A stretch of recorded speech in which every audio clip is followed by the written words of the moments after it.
ก่อนกลับบ้านได้เฮกันน่ะตีพันก็ถูกซะแล้วอ่ะตีเขาลูกงานกาญจนบุรีมานี่ทีมเขาเนี่ยนี่ได้เขาเรียกว่าไป13-15ครับฮะเขาเรียกว่าไป13-14-15ครับโอ้ก็ยังสิบอ๋อหวยลาวหวยลาวแล้วก็ปีแรกว่าไป13-14-15แล้วก็ลบแค่วันหนึ่งที่ว่าเลขมันออก63นะครับใช่เมืองการเลี้ยวซ้ายเข้าสู่ถนนชนบทสุรินทร์402อันนี้ฝากบอกคุณอุบายกับยายน้อยขึ้นไปถึงเนิน305เดิน350แล้วก็305ต่อเนี่ย350โอ้เก่งมากเลยไปถึงที่นะเนิน350น่ะมันอะไรมาเขาไหวเขารับตลอดอยู่พื้นอะไรไอ้ไหวตลอดนี้ไปเสียหายแล้วผู้ชายมาแบบนี้เก่งมากเลย เป็นรถไถ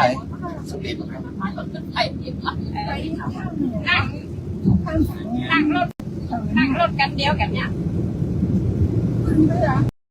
น้ำนาไปกับมิกของเราเขามากินเดียวหมดพวกไอ้ดีนะพวกกับจัดเต็มต้องไปเมียหมาสายเขาจะไปกันทั้งคู่กันน้องมาจับผีมาแต่หรอกแม่พ่อมาเอาคนไหนยายน้อยลูกสาวตัวโตมาลูกสาวกูไปอ่ะไปออกมาไปมันไปวิ่งไปเดินเนาะไปเดินไปจัดเขาสว่างมันเลยบอกพี่น้องว่าฝากดูแลยายน้อยด้วยเด้อโอ้ต้องยายน้อยใช่ไหมฝาก350ปีเนาะ350ดึงสิ่งที่นี่ภาษาตัดไว้กันตัดไว้เอาไปสูงจะได้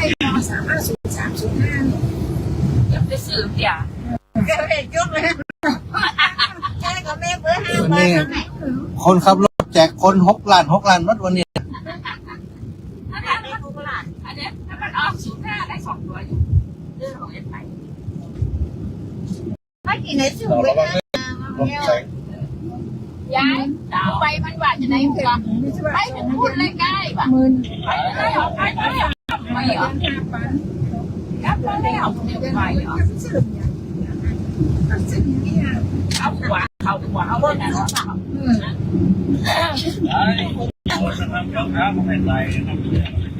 แกะของแกะเหมือนกันของแกะอันแฟนที่น้องผู้หลานสาวเนี่ยโอ้ระผลสีส้มเนี่ยก็ได้เหรออ๋อทำไมว่าไปถึงพูดรายการนะป้าแน่นอนทหารคุ้มเลยเนี่ยบอกเลยเราไปก่อนเนี้ยมาแล้วรู้ไหมล่ะแต่ทำไมเราไปก่อนโอ้ยไปหักเป็นเวลาเลยเนาะยกสตาร์ทเลยเหรอลอยกันนะดีกันเนาะเขาใช้ได้กำลังใจจัดหนักนะโอ้นักอ่ะรักษาเป็นตัวของชาติที่ดีนะครับพวกเราปัดพวกเขามาแก้ทหารปุ๊บแล้วก็ลืมคนขับมาแม่เนาะยกตั้งบรรหารแม่จะไปลืมคนขับเนาะซื้อฉลามเนาะจะมาอีกน้อยมีปัญหาคะแนนผ่านเดี๋ยววันพุธจะได้ไปห้องฝันครับเดี๋ยววันพุธวิ่งไปห้องฝันแล้วไปนอน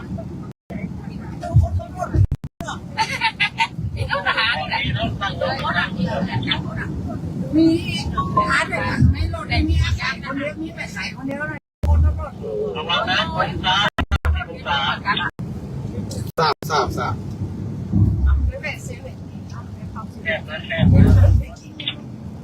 ได้ลองเส้นทาง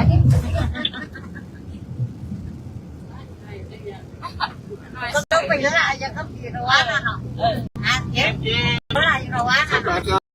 เลยเสียใจแต่ว่าน้องพูดเด็ดให้มันตกไหมพูดนะใจนี่มันต้องขาขนาดเลย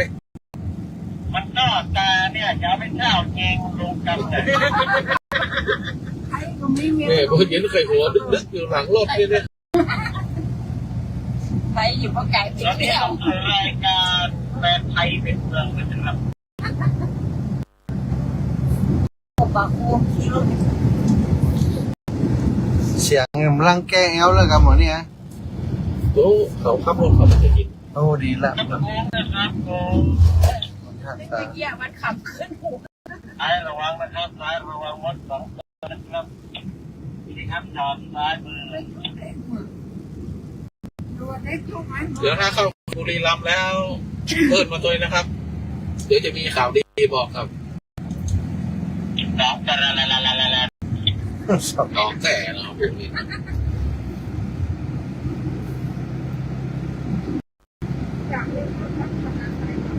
กลางเล่นอ่ะอันนี้จะโดนซ้ำนี่ก็ร้อนอ่ะกั อั น นนี้เมืองสุรินทร์อยู่นะครับ นี่ที่สุรินทร์อยู่กันนะครับ อยู่สุรินทร์ อยากพกหอยแล้วป่ะหรอวันนี้เด็กๆก็ถามว่าพกหอยจะถามพร้อมแล้ววันนี้เด็กเนี่ยพร้อมกัน น้องด้านน้อยด้านน้อยด้านน้อย รับเยอะรับเยอะ เอาเมียมาตัวเองเดี๋ยวเลี้ยวพอเดี๋ยวเลี้ยวพอขยายเร็วๆเขาจะกี่เข้าแล้วนี่ เลยละโอ๊ต เดี๋ยวเข้าเขตบุรีรัมย์เนี่ยเดี๋ยวแม่โบเย็นมันจะแจ้งข่าวดีมาฟังเด้อ ขายที่หัวเลย บอกว่ามันที่เจ็ดกันยาเยอะกันเถอะตุกโป่งเนี่ย นี่จะเรียกด้วยแรงแหละ เรื่องไหนบ่เย็นนะจะไม่บ่เย็นเรื่องนะ ผมบอกว่าวันที่7 กันยาเจอกันวันตุ่มโป่งนี่นะ หลับกระซ่าเนอะเนี่ยมันเกิดกัน แม่นะ แป้งอ่ะ จุดเจ้าแหละ ซ้ายครับ เจ้า ยัง ข้าว มันกินนะหลับกระซ่าเนี่ยต้องว่าเอาเลยจับมือก่อนนะจะเรียกซ่ากันจะเรียกหลับ ซ้ายเก่งเราจอดนะครับ หน้าก็มีพิครับจอดอยู่นะครับด้านซ้ายระวังเลยทางแคบนะครับทางแคบนะครับ มาอย่างนี้ได้เป็นหัวกันแล้วเนี่ยมาเองจะได้เขาบ้านเขาเป็นบทเรียนจะไปใช่เลย นิดหน่อยนะ ใช่หัวกับคนน่ะเด็กกูกับกูเล่นมันสอง ลงเม็ดลงขนาดนั้นเลย ขอฮักแม่โบเย็นโลอ่อนหมอเนี่ย กำจิ้มแจ๊กกันนะออกมันไหวการยาวกับการยาวให้หัวมาตัวรู้จัก ที่สายยาการยาวหรือต่อที่ไปเมืองการนะครับ ฮะ กูเรียนการยาวนี่นะ เออ ไปคุมมือคนไป ขวาครับที่ กระโด ร ด ถซ้าย ไปมันโฉบ โอ้ยนะครับ เขาบอกขึ้นนะเด็กนะเขาบอกขึ้นนะ ปลูกก็ว่าปลูกแต่ปลูกทุเรียนการยาวยังใหญ่เหรอพี่สภาพมันการยาวเลยอ่ะตัวไอ้ควันมันไปอ่ะเพื่อจะเจอไป3 วันเลยขอการยาวการยาว เขาให้ยังมาทำมาลูกพามากินมันปลาเอาเบอร์ไหนมองแม่ก็เรียนทำกินเยอะแยะเลยครับหาโน่นมาทำแล้วเดี๋ยวผมหาโน่นไปก็เหนียว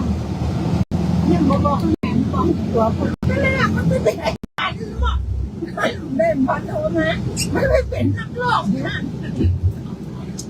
แย่ที่นี่นะเดี๋ยวจะนี่ล่าด้วย อาจารย์เบิ่งนะเมียมไรแล้วเต็มอุ้มอย่างวะโอ้ยเฮ็ดนะอันนั้นว่าอุ้มขับดอกเป็นอาจารย์เบิ่งเป็นนักร้องเบิ่งโอนตัว ระวังนะระวังนะทางแคบนะครับทางแคบนะ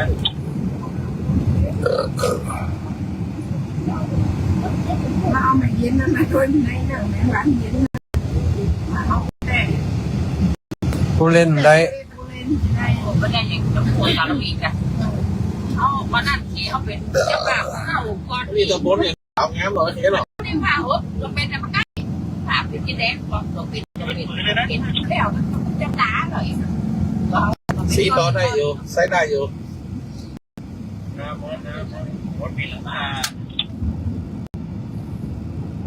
รถถอยมานะรถไป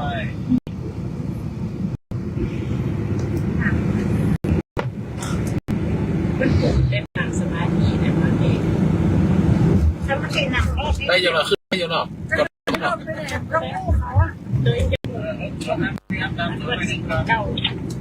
ก็10 นี่ห้ามเดียวนี่ก็ได้เลยเด็กเป็นส่งงานอันเป็นเดียวขนส่งหมดเลย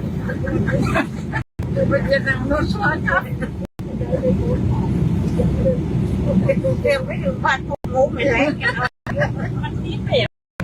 มันยิ่งใจไปทุกคนอ่ะ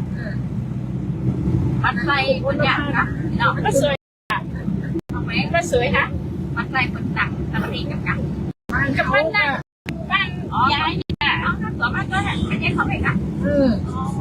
มาอยู่ในพระจันทร์เกษมได้3 ปีแล้วมันสมาธิได้เปิดมันเป็นแค่สมัยก็สวยว่าคนมันนับถือน้ำใจเลยมีแต่ตัวคนเดียวมาแต่ทำมาไปได้ยังในการมาได้ซื้อกระดูกวัดที่1เนี่ยจะเขาซื้อเนี่ยกับว่าจะถูกหรอกเขาศรัทธาเป็นไงพระจันทร์เกษมนะมีคือคนอื่นดูก็มีบอกขายบอก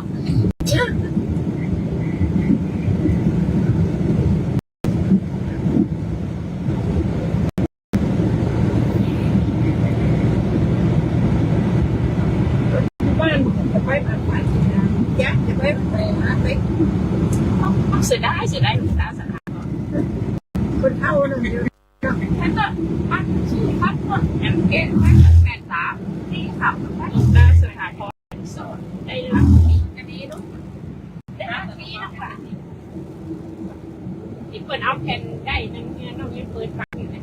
โอ้ยยังไงนะแม่ยังไงมาขนาดไหนวงคน38หมอจะตายนี่แจกเขาแจกคนละสายดูห้องพิธีเลย มันเดียว3-4 คนน่ะเดียวน้องกับบ้านน้องบ้านกับบ้านหยากับยายเย็นหยากับยายน้องหรอกมันก็เลยเพราะเนี่ยก็บอกมันมีคนหลายเลี้ยวซ้าย ยายเนี่ยเหรอลืมกันมีอันสีน้อยอันนั้นเย็นน้อยคนเดียวไปอ่ะนั่นไม่ไปทางแก้นะครับทางแก้นะครับนอกทางน้อยนะหลวงตาเนี่ยตอนไปถึง3ทางต่อไปอีก9 กิโลเมตรนอนวัดตาตัวตะกอนบอกไปได้ยังไงเย็นก็ไปเนาะได้ก็มาเหมาะอากาศแสงวันนี้เหมาะอะไร นอนไปไหนกัน ตอนบอกก็เข้าแก้วยายอ่ะคนก็กินจะขายโคตรกับหัวนี่ขณะนี้กำลังเดินทางอยู่ในเส้นทางที่จะไปสู่วัดห้วยสำราญอำเภอสังจังหวัดแต่ไหลเลยครับบนลูกเลยเหรอหายอยู่มันเก็บอีกขาถ้าอย่างนี้นี่ต้องไปเนี่ยเป็นมันเยอะนะคือแม่เป็นนี้ไหนเข้าเขตบุรีรัมย์ไม่ยังเขาหล่นกันนั่นน่ะหลวงตาอ้อมจะปนอะไรนะบ้านเมืองลิงอ่ะจุลีอยู่แทนกันนะมันจะเข้าไปอยู่ในสุ่มเด็ดอยู่ปีเก่าแก่นั่นเองโอ้โหไหม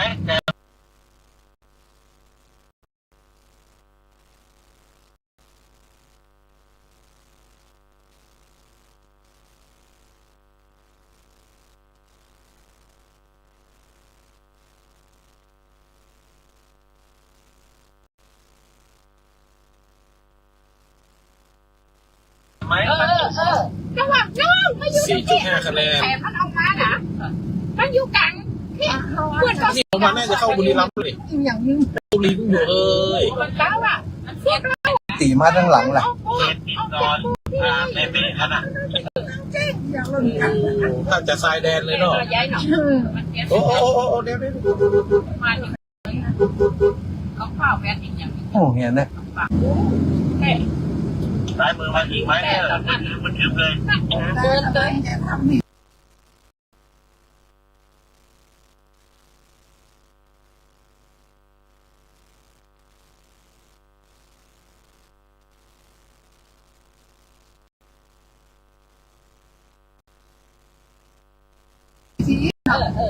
สายบ้านเขาเหมือนนะเหมือนว่านะ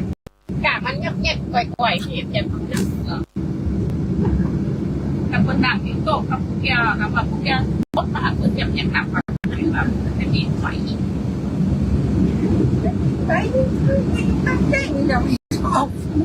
ทำไมคนกันสติยับเลี้ยวนะเขาวิ่งที่แม่น้ำชี นี่เหรอน้ำชีเหรอ ครับ น้ำชีเขตอำเภอกระสัง เอาละเข้าเขตอำเภอกระสัง แล้ ละ วนี่คือเขตบุรีรัมย์เนาะ แล้วไปแล้ว ข้าวมีเป็นสาวไปซีนตะวันซื้อนี่เห็นไหมทำมี6 ฮะโทษหนึ่งว่าวัดได้ อันนี้คือเข้าบุรีรัมย์แล้วเนาะ ของไปถึงประมาณไปแบบแล้วก็เข้าพรรษานี่นะนี่ เข้าบุรีรัมย์พวกนี้จะแจ้งข่าวดีครับเนี่ย ถ้าเขตเซ็ตแล้วขึ้นขัน เนวิที่ชอบโทรมาหาเมย์พอเย็นว่าจะเรียกเข้าเจ้าผูกเด้อ โอ้โหแม่ว่ายันนี่มันทำได้หรอก สวดมนต์นี่มันจะมีเล่มเฉพาะมันบอกว่านี่จะยิ่งจะเรียกข้าวแม่ว่ายิ่งจะเรียกข้าวฟรีเริ่มไปออกสักถ้าเสร็จแล้วนะอาเหมือนเลยเจ้าตรวจเลยไม่ได้แล้ว ไอ้มือได้จะเดินครับผม โอ้วันปลูกนี่เล็กรถไถออกนี่ก๋วยเตี๋ยวขาพริกบ้านนะก็ สมมติการบนเข้าพรรษาล่ะบอกนี้ขัน5มีขัน5ส่วนคนประมาณ10 กว่าคนให้เป็นหัวหน้าคนได้คัดกันคนได้คัดกันแฟนไปเดียวมีเจ้าตุกี้ละร้านได้เจ้ามีลูก2เดียวมี2ละ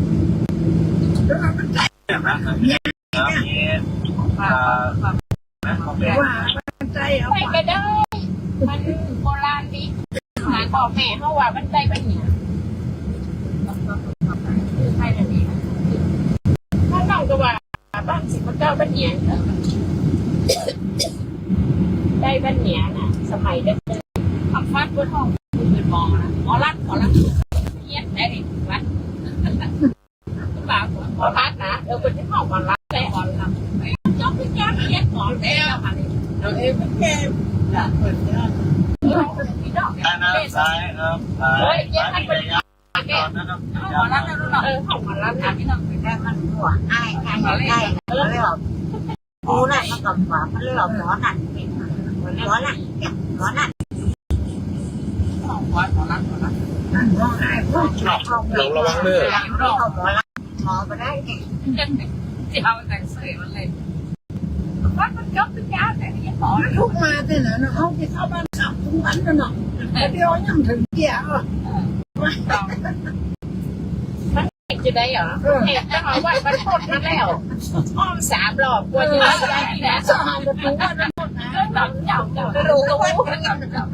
ตูเต้าหู้หนูเนี่ยมันเปิดเลยมันหันเลยเขาว่าเจ๊บอกเอาแต่ก็ปลาโกหัวเอาไปน้อยนิดนิด ในเป็นที่เดียของใดตับเฉพาะคนรู้ใจประตูตั้ง เดี๋ยวไปเอาเบอร์กิโล หัวจับได้แล้วครับนะ อะไรจืดโลกกันดู นี่โดนปืนยิงเลยไปเขย่าประตูบ้านข้างกันหมดครับ บ้านขายปุ๋ยนะ จะกันประตูข้างวัดครับโอ้ครับนะ บ้าน ไปเขย่าประตูแบบหรือว่าทางเข้าอยู่นี่ครับ ดันไปอีสานจะไม่เม่นเลย บ้านขาย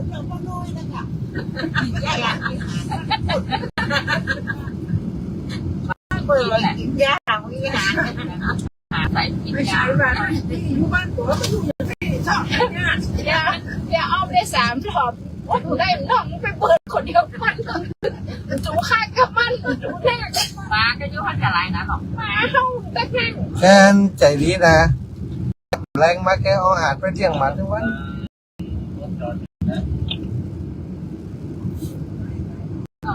นอนเตียงปวดตรงโน้มปวดมันนอนเลยมันของแข็งจัง สามารถจะเจ้าเนี่ยเราไม่เสียเวลาหลายอย่างหรอกมันได้เอาแต่ช่วยได้ทีโลนี่นะ นี้นะ เป็นจะทดสอบความอดทนเขา เขาเลยแกเขาโทษสาร ถ้าเขาอดทนนักกันแล้วเขาจะได้มีมากอันไหนก็ได้กว่าเขาสอบผ่านผ่าน อีเมลเขาซ้อมพักกับคนครับก็ซ้อมลูกสาวเนาะ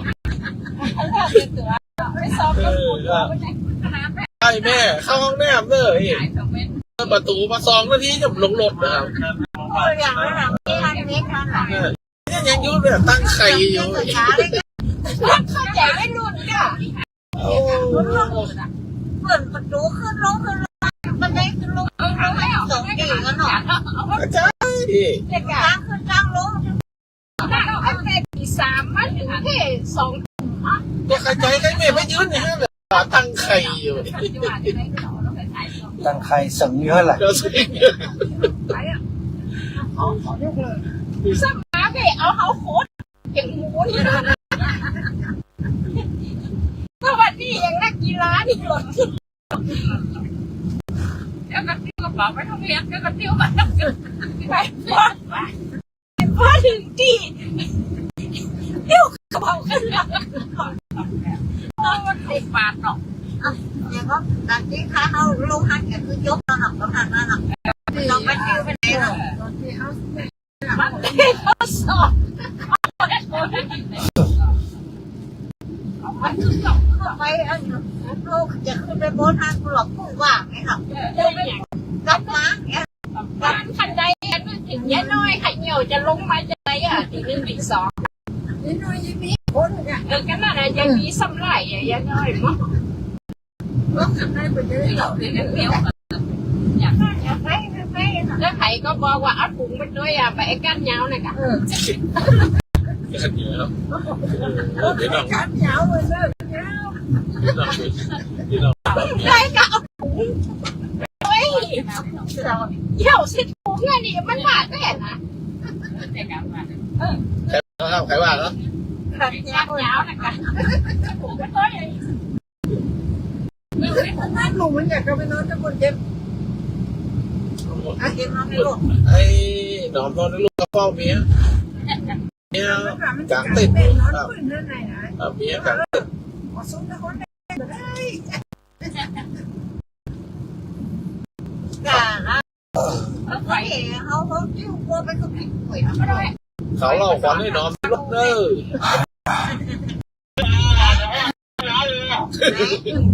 เมตรเลี้ยวซ้ายเข้าสู่ทางหลวงชนบทบุรีรัมย์5025 เรียกกันยังเรียกเขาก็ถึงวันแต่คือ2 ทุ่มวันนี้มันจะถึง3 ทุ่ม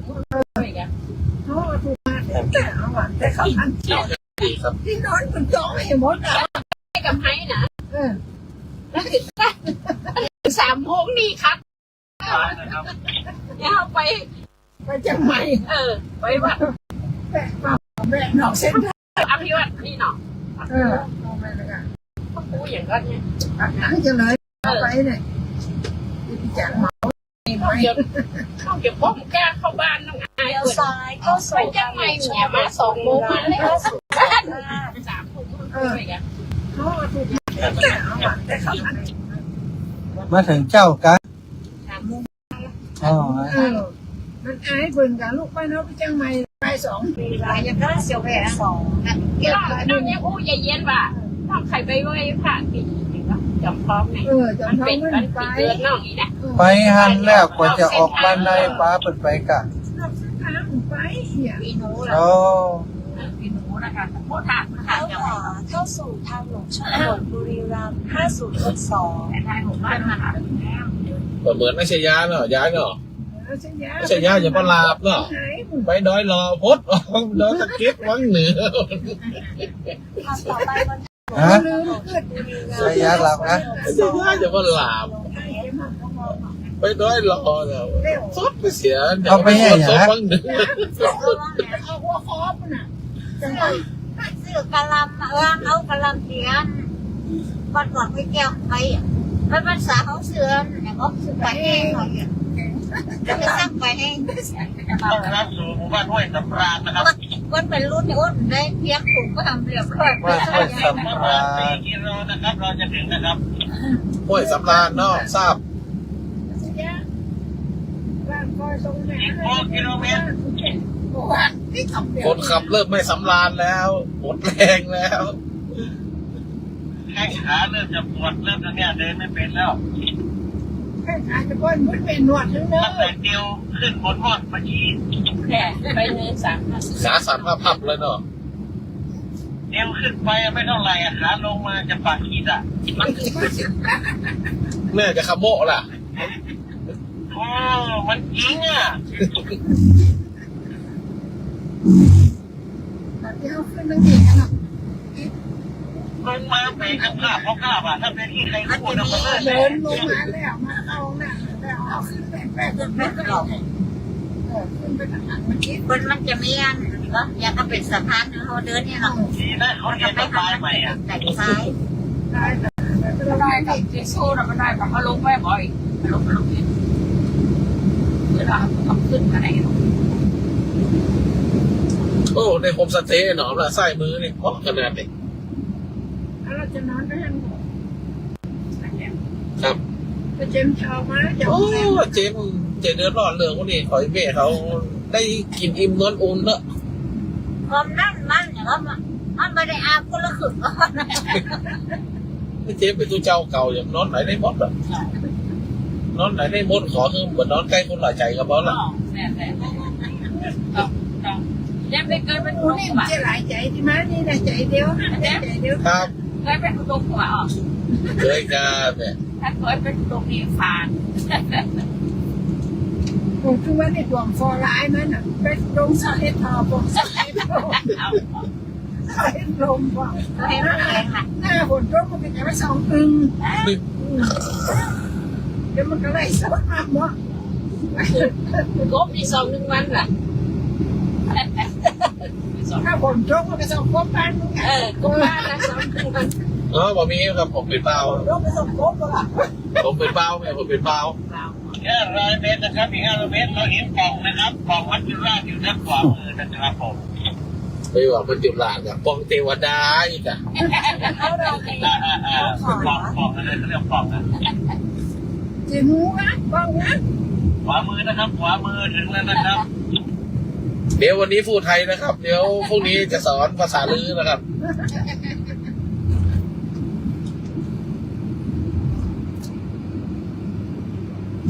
จะให้เข้าทางในห้องประชุมอยู่นี่นะครับ เลี้ยว ข ข วาว า มือนะครับ แล้ววัดห้วยสำราญจะอยู่ทางซ้าย เลี้ยวขวาเลี้ยวซ้ายนี่เดี๋ยวนี้เขาเกิดอยู่ลำปางเนาะเขาได้มาเกิดอยู่เพนะคัดตักคัดแตกนะ ท็อปครับ โอ้โหซ้ายมือครับไม่จะขอผมสักขาเนาะ อย่างเขาอยู่บ้านเขาบอก คนละสีกับเขาเลยนะ สีเขานะ เนี่ยถึงแล้วเนี่ยเข้าปองเนี่ยก่อนนอนกูเกินนะ คนเขานี่ก็แปลกเนาะแม่เนาะ เนี่ยเอ๊ะว่า เนี่ยคนเขานี่ก็แปลกเนาะที่ แต่ยังเรียกกัน ที่คนตากแดดเนี่ยมันดำอ่ะงัวตากแดดเนี่ยอย่ามาแดงอ่ะ แล้ววัดห้วยสำราญจะอยู่ทางขวา แล้วเขาคันกัน ใช่คนจะเข้าเกิน น่าหลง เอาแกนั่งนี่แหละ อันนี้กันหมด โอ้เขามาไม่เอกกันนี่พวกนี้ก็หลงออกมาแหละครับ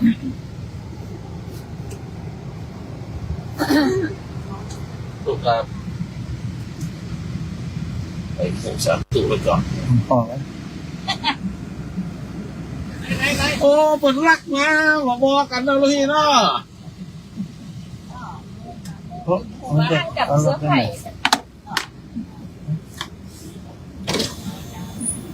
จะยืดได้ไหม มาถึงได้เจ้าอะไรอ่ะมาถึงได้เจ้าอะไรอ่ะลองเนี่ยกะถวายนิวัต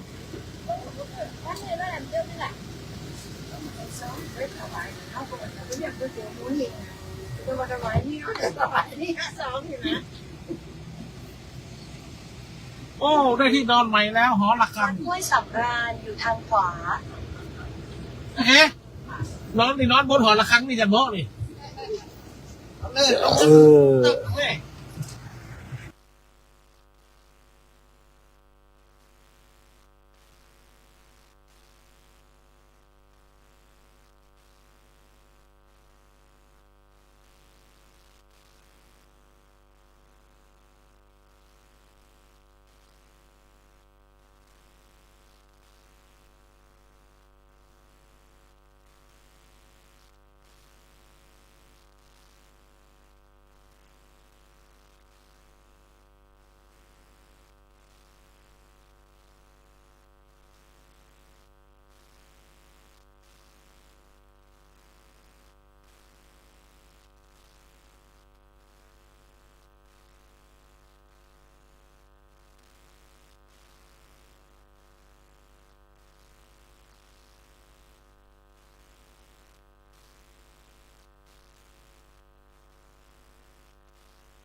ไม่บอกเขากะ